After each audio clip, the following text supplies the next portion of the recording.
morning, everyone, and welcome to the Sons of Sequoia podcast, broadcasting live from Wheat Ridge, Colorado, the home of the champions. And today we're going to talk about a video that we've seen recently online by the internet detective Coffeezilla, exposing or sort of raising questions about Tether. How are you this morning? You're muted. I'm doing fine here in Colorado, and we saw this video and by Coffeezilla. It's very interesting, and I'm looking forward to talking about it today. Yeah. So I think that we should start off by just sort of addressing what Tether is. It's a stable coin. So they say a USDT, that's the denomination of Tether, is equal to $1. And what you do is you trade dollars for Tether, and then you can trade Tether on the cryptocurrency exchange. And it's easier than doing sort of wire transfers out of your bank. You can sort of hold Tether in your accounts and use it to purchase various cryptos. So as a result, Tether has become one of the largest cryptos in terms of size, and the largest crypto, I believe, in terms of trading volume, because people that are buying Bitcoin, people that are buying Ether or Litecoin, they're all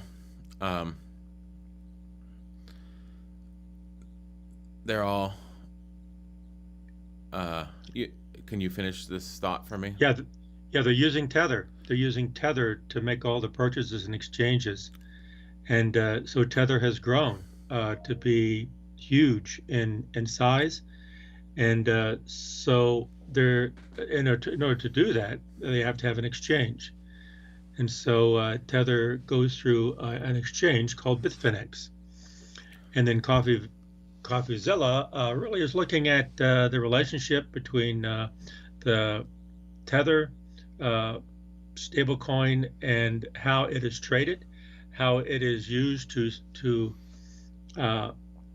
buy, negotiate, purchase, however you want to do it, however you want to say it, through Bitfinex, to purchase different types of coins and different types of exchanges. Mm-hmm. So is that accurate? Yeah, I think that's close enough.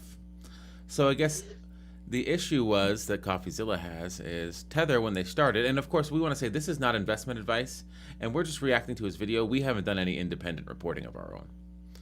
So the issue was when Tether started, they said, if you give us $1, we'll give you a Tether. And then when you want your dollar back, we'll give you the dollar and we'll burn the Tether. So I don't know exactly how they were planning on making money, maybe on a small transaction fee or something, but they were basically just providing liquidity to the market. So you could transact in Tether instead of dollars, and you could hold Tethers on the market, and they would all be equal to $1. Now, Coffeezilla's complaint is that they keep changing the rules and regulations around their reserves.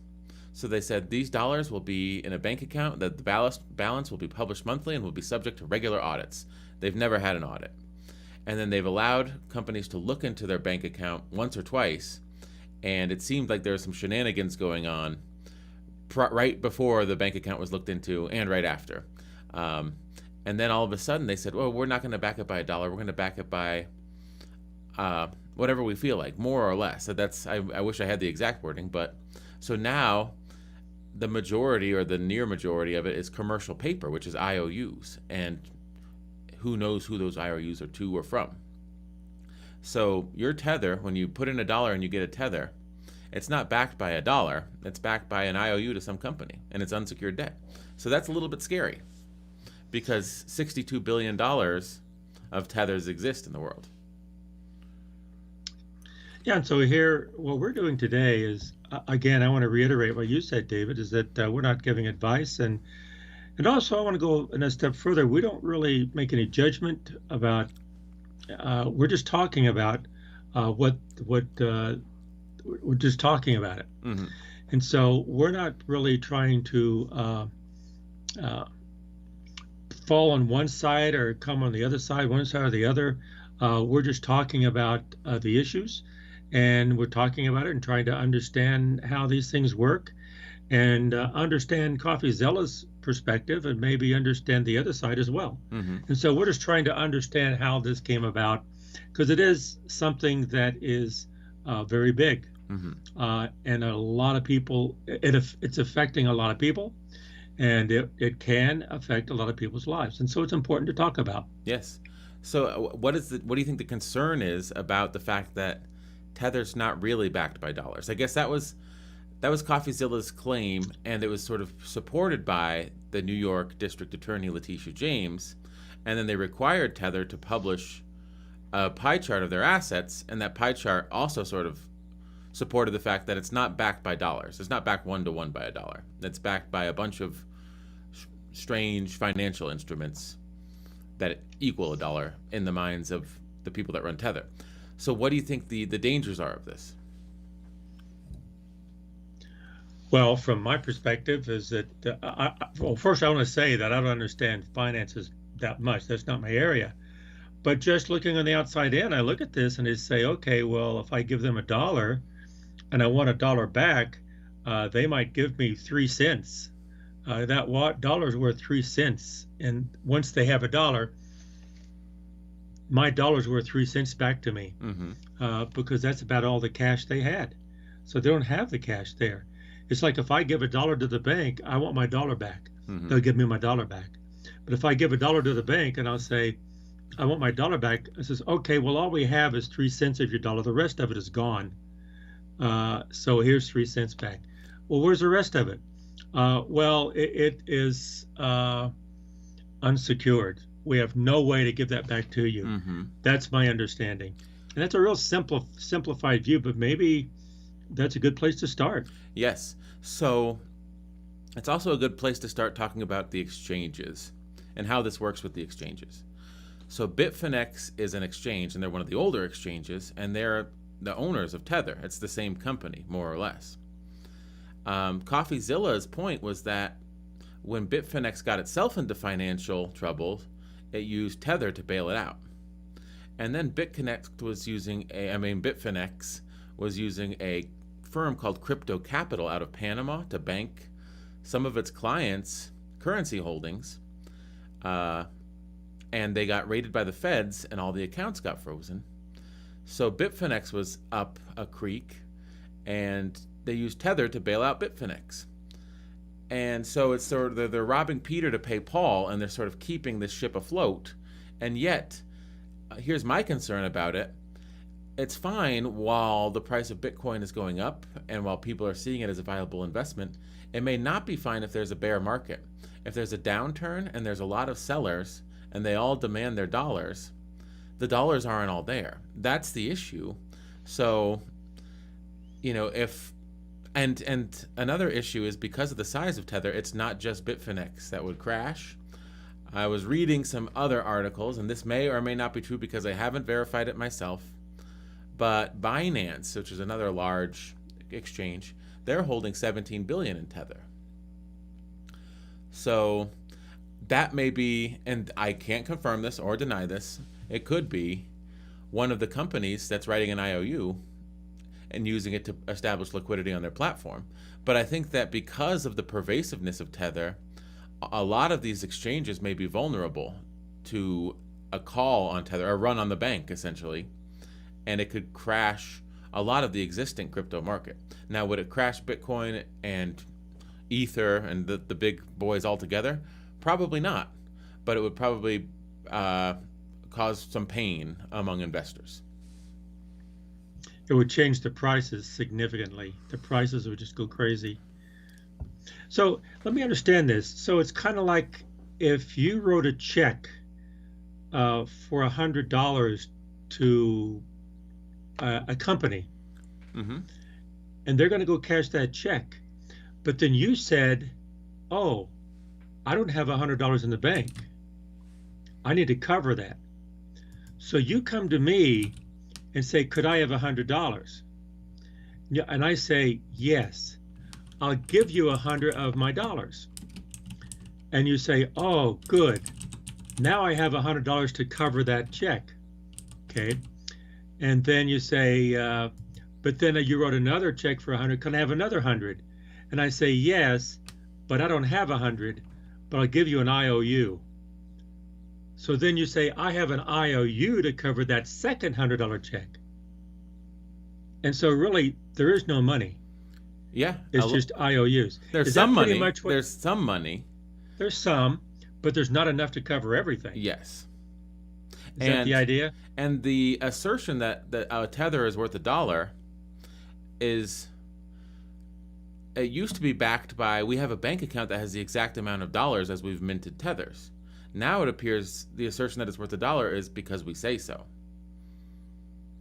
Right. That's the real issue. I think that's a good example. I think I want to show you another example. Good. Okay, this is my impression of what Tether is all about. Hold on, I'm very slow today because I have an issue with my hand. I am in pain. That's why if I seem slow, I have Go ahead. I just want to tell the listeners this is an awesome video. We were talking about this. This is so spot on. Okay, this is essentially, think of I don't know. I'm presenting this without comment, actually. So we'll just watch it. Okay. And I'll say this has to relate to Tether in some way. Now, would you like to buy some itchy and scratchy money? What's that? Well, it's money that's made just for the park. It works just like regular money, but it's, fun. Do it, Dad. Well, okay, if it's fun. Let's see. I'll take $1,100 worth. Ah!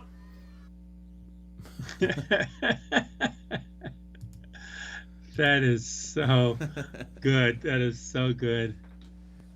He walks in, for those of you listening, Oh, yes. he bought $1,100 worth of, he takes US dollars and he buys $1,100 worth of itchy and scratchy dollars. He walks into the park and nobody takes it. Mm-hmm. So all of that money, nobody's going to take that itchy and scratchy dollars. Yes, and prior to the New York Attorney General or New York District Attorney, one of the two, reporting their findings and saying that, Tether's not backed. Even prior to that, there were some issues with Tether because they said they reserve the right to delay paying you out your dollars when you try to redeem your Tethers or not redeem them at all. And so it was sort of like that video where he buys the 1,100 itchy and scratchy dollars and he goes to use them and he can't use them. No one will take them. Nobody will take them. I guess that's the fun part. Yeah. But that's so clear that this is what's actually happening to Homer. Mm-hmm. So the question is this what is potentially happening to people who own millions and billions of dollars of Tether? Yeah. And I guess the issue is that it is the biggest sort of source of liquidity in the crypto markets. That's why it's so widely traded. And the fascinating thing is the crypto markets have generated a lot of value, and yet the way that they've generated it, the mechanism by which they've generated that, is not particularly run by scrupulous people, or is not necessarily run by scrupulous people. So if you take a look at the Federal Reserve Board, and people in crypto love to denigrate the Federal Reserve Board and say they're a private company, they're opaque, their leadership structure is confusing. But if you look at the heads of the Federal Reserve banks and then the people that are on the board of directors, they're PhDs in economics. They're people that sort of understand how monetary supplies work. Now, if you look at the board of directors of Tether, which is sort of like the Federal Reserve for crypto, I don't think that they have the same level of prestige as the Federal Reserve Board of Directors. Would you agree? There was a young kid in the video. I wish I could have written down his name. I injured my hand and I'm just out of sorts today, but do you know who I'm talking about? Who gave his dossier on the Tether crew?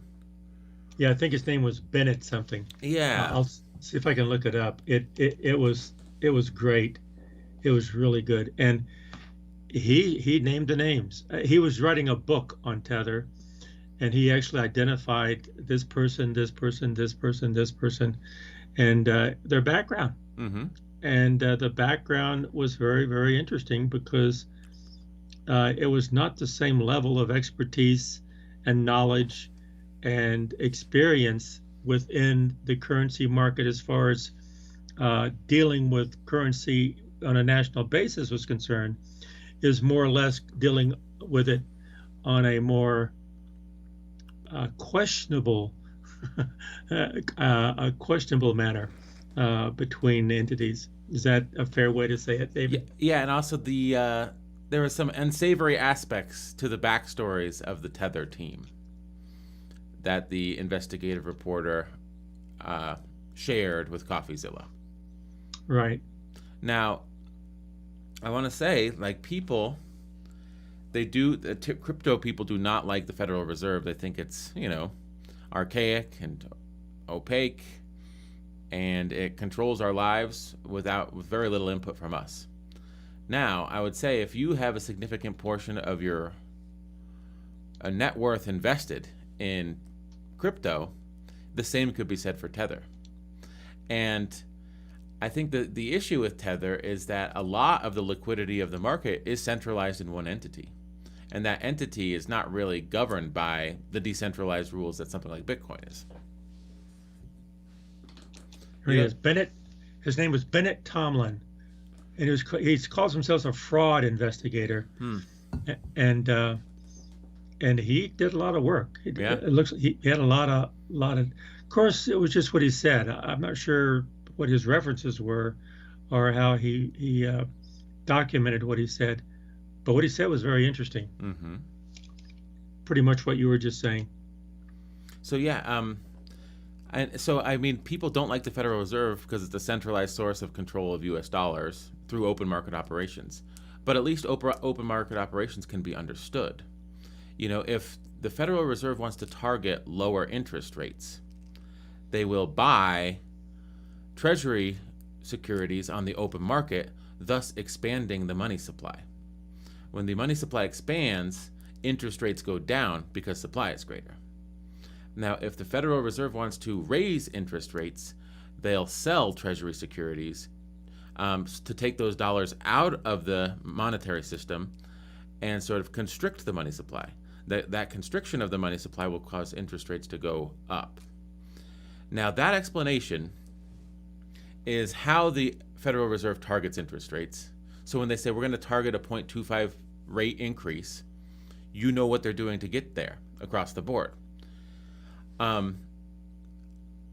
If you tried to get a similar explanation of what Tether's doing and how it's justifying the fact that it started the year with 20 billion Tether, and now here by July there's over 60 billion Tether in existence, you would not get that clear cut of an explanation, I don't believe. That's correct. One thing about the Federal Reserve is they are within a system. The system does have checks and balances, and they do have goals that are monitored, that are reviewed, and there's turnover, and it's a much broader view. And they're not transparent, but they are checked and they are monitored. But when you look at Tether, it is not. It is internally managed, and their system is just local. It's huge. A lot depends on it, but it's managed internally. It's managed locally, and there's no. And what is their goal? Is their goal just internal goals? And is their goals monitored? Is it viewed by outside agencies that connect with the health of the industry? I'm not saying they are or they not. I'm just saying doesn't look like they do, but or do they? Yeah. I mean, I guess my issue is this, and I have this issue around a lot of crypto things that you can tell me that it's a scam and not convince me, or I can take a look at it and I'll think it's a scam, but maybe it's not. But for instance, when I was talking about how the Federal Reserve expands and constricts the money supply, I understand the mechanism by which they do that, and I understand what they're trying to achieve when they decide to do that. I don't understand how you could go from 20 billion Tether to 62 billion Tether in 6 months and have a justification for that. I mean, I would be happy to hear one, but when I heard it, I think I would either be confused or skeptical of why it went from 20 billion to 62 billion in 6 months. Does that make sense? Yes. I mean, one word. Why? Yeah. Given it, and I haven't heard it. I don't, maybe it's there, maybe it's embedded, but maybe it's my lack of knowledge in the area. But I haven't heard an answer to the simple word why. Mm-hmm. And or how do you increase it, and how do you justify that? Yeah, what's the mechanism by which it's increased? Is there, I guess, someone just writing them a $5 billion IOU and then they just mint $5 billion in new Tether? Is that what's happened? I'm skeptical of the mechanism by which they expand the supply of Tether. And no one's cashed out. Like, the supply of Tether doesn't typically go down. I find that difficult to believe as well. Well, when they say it's 1-to-1, $1, 1 Tether, and they talk about 64 million, over 64 million Tether, but then the pie chart had 3.8 some million dollars. Mm-hmm. Now, I guess it's not my area of expertise, but if you have 64 million Tether and it's $1-to-$1 and you have $3 million, that doesn't add up to me. No, it doesn't. 3%? 3%, not 100%. I think when we were looking at that last night, we looked at the 3%. So Tether shouldn't be worth $1. It should be worth 3 cents. Yeah. And then Coffeezilla immediately said after that, because we paused the video to discuss it, it's like, so even though Tether's 1-to-1, it's really 0.3-to-1 in terms of its cash reserves. 0.03-to-1. 0.03-to-1. Yeah. And also in the bar chart, they had two-thirds of their reserves was a majority. I can't remember all the percentages, but a majority of it was what they say, commercial notes, commercial paper. Commercial paper. And I go, what is that? That's unsecured paper. And it says, that sounds like a Bitcoin. Because it's not backed by anything. It's not backed by anything. There's no backing. And then I said, but Tether was backed by $1, but now it's backed by commercial unsecured, paper. just paper. Now, you could say that Bitcoin's not backed by anything, and that's a very good point. I was thinking that exact thing. And yet, to create a new Bitcoin, mining operations have to occur. And the mining operations support the blockchain. And the blockchain is what gives value. Well, that and everyone agreeing that the Bitcoins have value is what gives them value. And yet, there is nothing backing Bitcoin. There's not a bunch of gold bars in a safe somewhere that are equal to the amount of Bitcoin that are in the world. And yet, there's a mechanism by which new Bitcoin are created. And that mechanism is the hashing function in the mining that was laid out in Satoshi Nakamoto's white paper. And that facilitates the blockchain. And the blockchain agrees on transactions. So there's a mechanism that's laid out and it's functioning as intended. Now, the difference with Tether is you're not going to see 1 billion new Bitcoins created in a week, but you will see 1 billion new Tether created in a week. And so, yes, it's not backed by anything, but also it doesn't seem to be any central authority about how many can be minted in the process by which they are minted.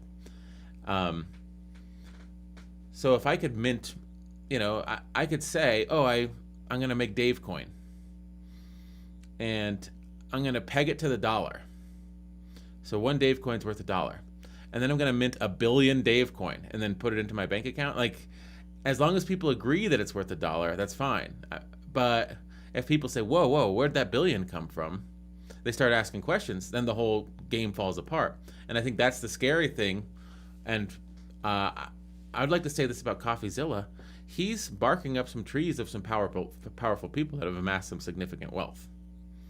Now, I personally don't know whether or not Tether is in a bad way financially, or whether its future is in doubt because of sort of unscrupulous dealings or minting coins that aren't really backed by sufficient investments. But that was definitely what he's implying in his video. And it's fascinating because I believe that it is a dangerous thing, a dangerous path to tread down. Don't you believe that? I absolutely do. And I think that the danger treading down that path is that you're touching areas that you know not of. Mm-hmm. You don't know how deep or broad or extensive the connections are. They could be financial connections, they could be international connections, they could be political connections, they could be anywhere. Mm-hmm. Criminal connections. They could be criminal connections.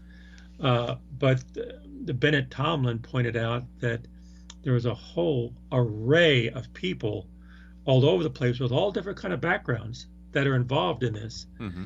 And when you have that many people involved, and there's no real seeming control, and you have billions and billions of dollars seemingly being moved, you're going to have some challenges in there. You got to be careful, and also you have to have protections. You have to be careful. Yes. And a lot of people mentioned his video. Watch out, bro. You're moving into some dangerous ground, and you're touching some powerful people, mm-hmm. powerful organizations, even. And also, if videos like this move the needle to the point where there is a crash in the crypto market, people could blame him for losing their life savings. Coffeezilla. It said if he would have just left well enough alone, this liquidity thing wouldn't have crashed my accounts.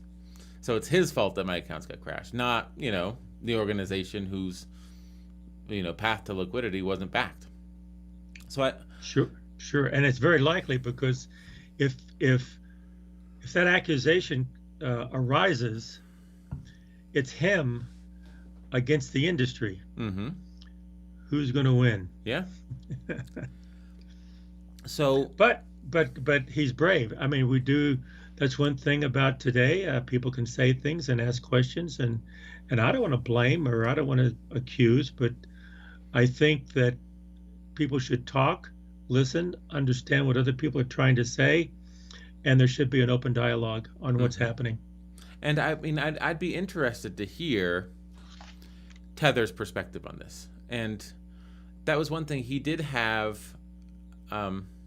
individuals from Tether and sound bites of theirs, but he didn't really interview anyone from Tether. And I'm not sure that he reached out, but I would imagine that if he did reach out, they would have denied his request for an interview. So we didn't actually get to hear Tether's side of the story. But they have 13 employees, and he made this point in the video, 62 billion in assets. That's 5 billion in assets under management per employee. That's pretty remarkable, if you ask me. And so a lot of the stuff in the video was very eye-opening. It's somewhat concerning for the average investor in crypto. And I think one of the lessons that you can take is if you use any exchange that uses Tether as a liquidity on-ramp, I think it may be a good idea to not store your assets in exchange wallets, to sort of move them away from the exchange and store them in your own wallets. If that makes sense to any crypto investors out there, that would be and I think that's best practices regardless of whether Tether was a thing or not. Well, when you mentioned that $5 million per employee, yeah, $5 billion. $5 billion per employee. The first thing I thought of is, why are they still working there? Take their $5 billion and run. Yeah. If you had $5 billion and says, "Oh, here, do all this work for me. By the way, I'm paying you $5 billion. Well, thank you. I don't want to work here anymore. Mm-hmm. I want to take that. I mean, $5 billion is a lot of money. But why are they still working there? That's other people's money, though. That's true, but is it liquid? I don't think so. I don't think so. But if my point is, if it is liquid, they do have access to 5 billion true U.S. dollars. Why are they still there? Mm-hmm. What person in their right mind would stay working for this company if they can take 5 billion U.S. dollars liquid currency disposable income and leave the company? Mm-hmm. Who wouldn't do that? People will do all kinds of things for $1 billion, Mm-hmm. let alone 5. So to me, that just, I thought, well, wait a minute. Yeah, you can make that statistic, but think about the implications that these people still working there. Mm-hmm. So from what they say, that implication doesn't have logical consequences to it. In other words, if that's real money, they wouldn't be there. Yes. That's what I'm getting at. So, but it's also like if you're a teller at a bank and some guy comes in with $100,000 in cash, that goes into the vault. Just because you're an employee at the bank doesn't mean you get to take that $100,000. that's true. That's true. Um, So maybe I misunderstood when they said $5 billion. it's the total assets of Tether nominally on paper, or that they say, is $62 billion, and there's 13 employees. That means that $5 billion per employee. Like, at banks, it's nowhere near that. At the biggest banks in the world that handle the biggest businesses in the world, it's nowhere near that. Yeah, I was wrong. So it's not that they have that money, but if they have that much money that they're managing, Mm-hmm. I don't know. That just causes a lot of thinking about what those 13 employees could do. Mm-hmm. So I want to just go back, and I know that people might be bored by the fact that I'm mentioning the Federal Reserve again. But the Federal Reserve is the monetary supply. They do monetary policy. They provide liquidity in the U.S. economy and, to a large extent, the world economy, because the dollar is the reserve currency of the world. Now, when I explained how they target interest rates by expanding and constricting the money supply, I was able to explain that, and I understand how that works. Now, this is sort of getting off the topic of Tether, but with so many crypto ICOs, initial coin offerings, they'll say, we have an idea, and I'll read the white paper, and I don't understand how or why it's a good idea. And there's a lot of jargon thrown around, a lot of buzzwords, and I'll say, okay, I'm reading the buzzwords, but I don't understand why it's a good idea. And I think that there's two possibilities. Well, there's more than two possibilities, but there's two possibilities I can think of. I don't get it, and I'm too dull and too slow, or it doesn't make sense. I think those are the two most probable possibilities, don't you think? Well, yeah, probably yes. The last one's most likely. So, it's all very confusing because I think of Tether as the itchy and scratchy bucks of crypto. And at some point in time, I'm sure that merchants took itchy and scratchy dollars. But someday they may not. And so you'll be stuck holding all the itchy and scratchy dollars like Homer, and everywhere you go they say, oh, we won't cash out itchy and scratchy. We won't accept itchy and scratchy dollars in exchange for our services or our goods. And I think that day may be coming. I don't know. Well, from what I understood from the video is that all it takes is one action, and that is everybody who has a Tether wants their money back. Mm-hmm. That's all that needs to happen, and when that one thing happens, they can't do it. They can't give them. They can give 3 million. They can't give 64 million. Mm-hmm. Then what happens? Yeah, the markets crash, or they crash. Well, the crypto markets crash. Yes, and so I will say, the Tether management team that was exposed by Bennett Tomlin, and the Tether as a whole, which Coffeezilla did an expose on, it wasn't painted very flatteringly. Now, you also have, I would say, the two, because Tether is one of the top 3 most traded, and you have the two big boys in crypto: Bitcoin and Ethereum. And I wish I had the quote pulled up. It's hard for me to type right now with my hand.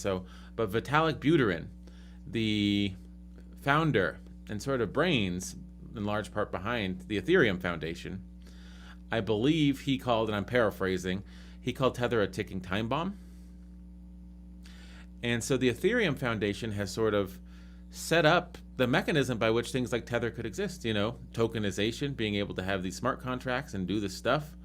And they're only as good as however scrupulous the people that run them are. Now, that's the big one. The Ethereum Foundation, I think that Vitalik Buterin is concerned. Now let's look at the biggest one, Bitcoin. The fascinating thing about Bitcoin is that it truly is decentralized, and Satoshi Nakamoto isn't in the picture. And no one's making decisions. It's just running in accordance with its white paper. And I think that's one of the most fascinating things to me, is the biggest entity in the crypto space is running on the concept established by its founder, who's no longer involved. And so they haven't been caught with their hand in the cookie jar because they couldn't be caught with their hand in the cookie jar because the guy's not there to change the rules. The guy's not there to move the goalposts. So the goalposts stay the same, and I think that inspires trust in Bitcoin more than other crypto investments. Well put. That's a very good perspective, David. I like that. Well, to change the subject a little bit, on the video, and maybe this is off track. If it is, we'll get back on track. But when I watched the video, it was hard for me to follow, partially because this is not my area, and it was hard to say exchanges backed in this and this, and I kind of understood it, but it was slow. But one thing that was very distracting was all of his clips that he brings in that were on minor points, not major points, that he brought in, like your clip on the itchy and scratchy bucks. That was the main point, and that was reasonable, and it was value added to our podcast here. But a lot of the things that he brought in, he would make a comment, and he'd bring in a visual, some kind of either a picture or some type of a video, and it was a minor comment, and you shifted to the SpongeBob and Patrick talking, and I says, what does that have to do with the whole topic? It doesn't. It has to do with a comment he made. And so his and also the robot thing says, why am I listening to a robot? That didn't connect it with me. After we got into it, I realized what he was trying to say. I think it would have been much more effective with the subject matter that he was dealing with, is just to say it, because you get your people into the mindset, and then you move in that mindset. When you shift to a robot or shift to a different view, you're taking your mind away from that. It was minor issues, and maybe that's just me.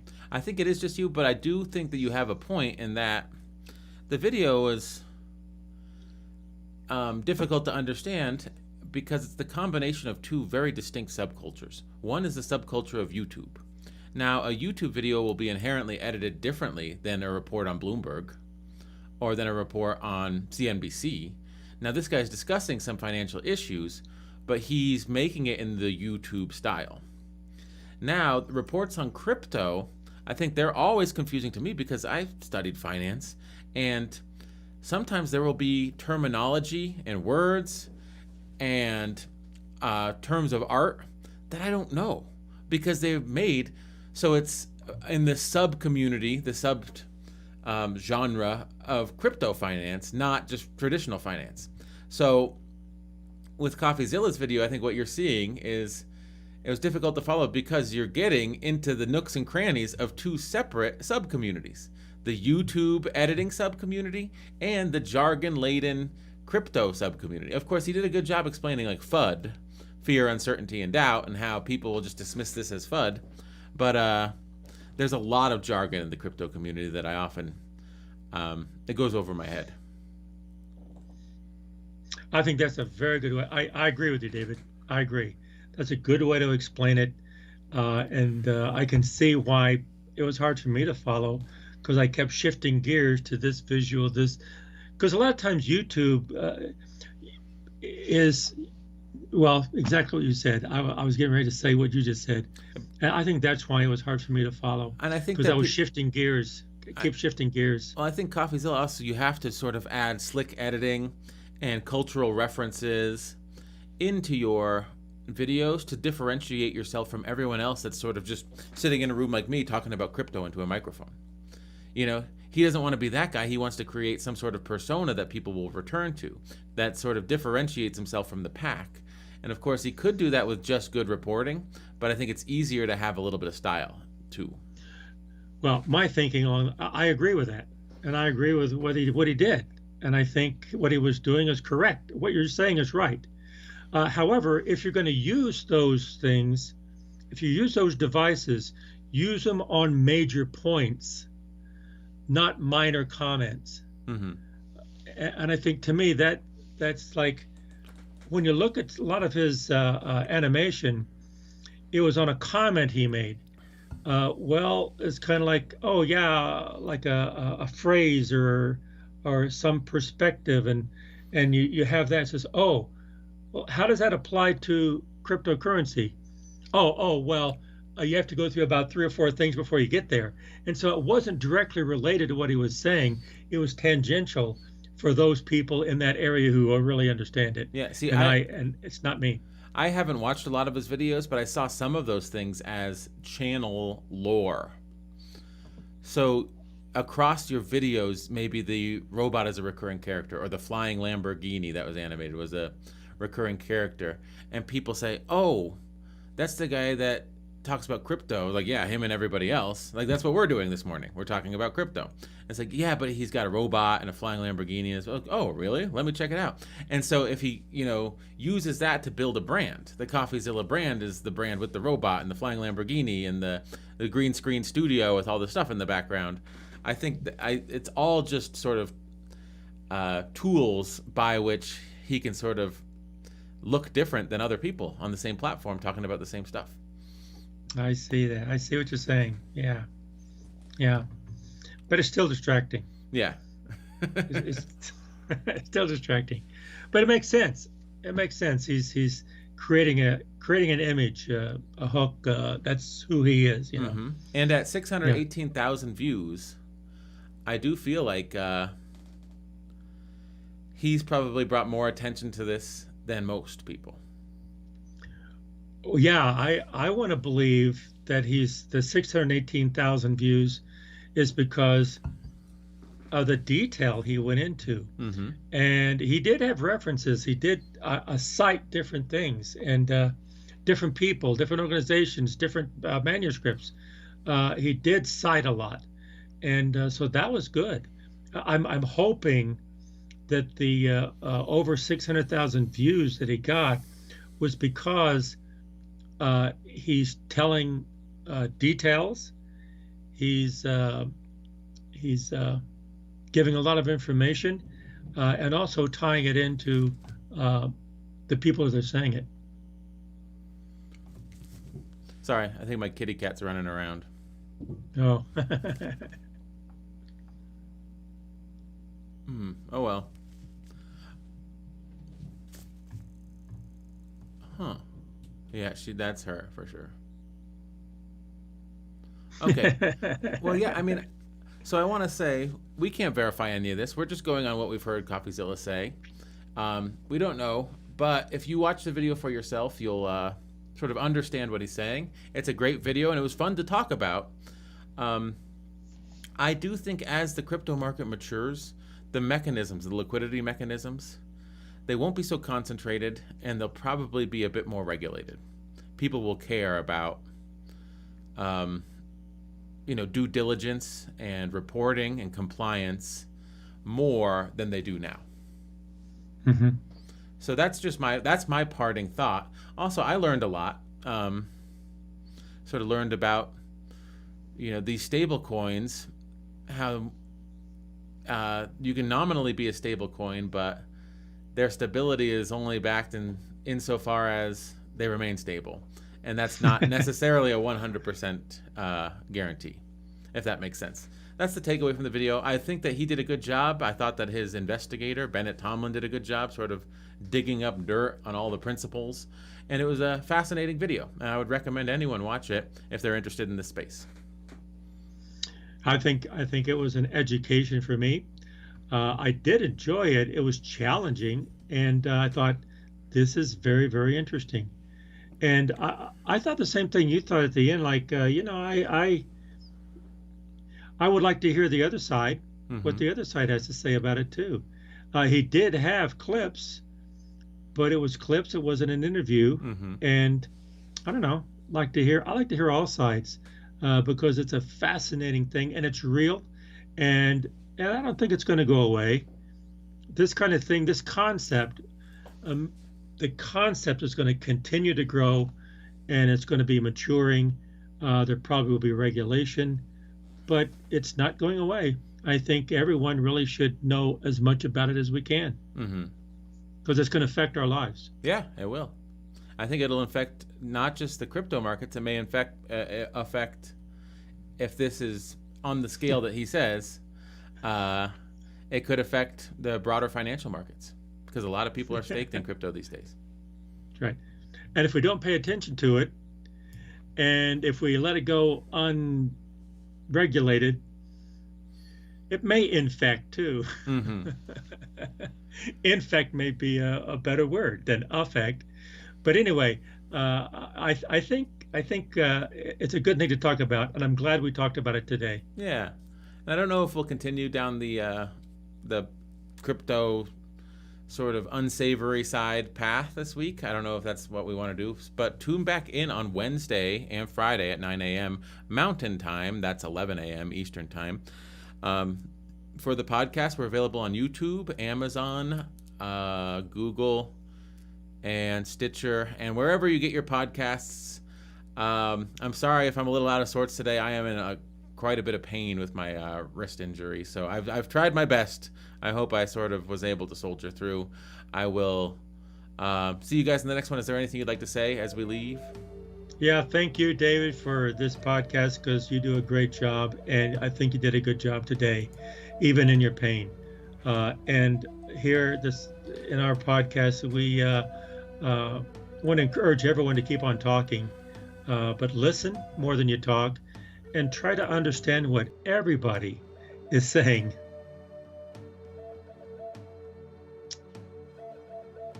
Bye.